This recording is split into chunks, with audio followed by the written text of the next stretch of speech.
always hear like, well, no, that's not God, that's the devil.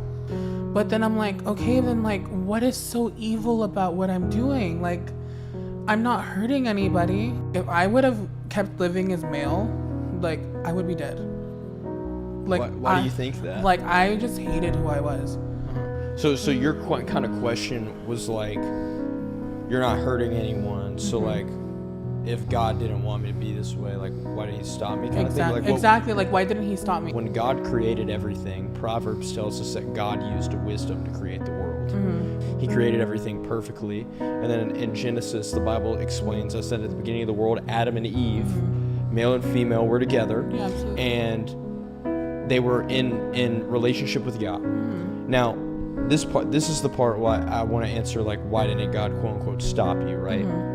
So God loves us enough to give human beings free will, which gives us the choice to choose God or not. So when Adam and Eve are in the Garden of Eden, they say at one point, screw off to God, basically, because they bite from the tree of knowledge of good and evil. So they thought that they could be better than God, essentially. So they decided to attempt to rebel against God. Now, because they rebelled against God, sin, this condition, entered into the world. This means that sin perverted everything that God originally designed.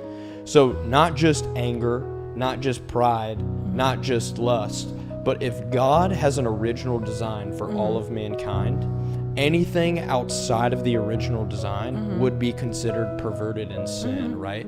So if God designed Allie as a boy, and then Allie is now claiming to be a girl, right? You would be outside of this original design that God has, and God says, no, I actually designed you as a boy. You know, Proverbs 14:26 says, there's a way that seems right to a man, but in the end it leads to death.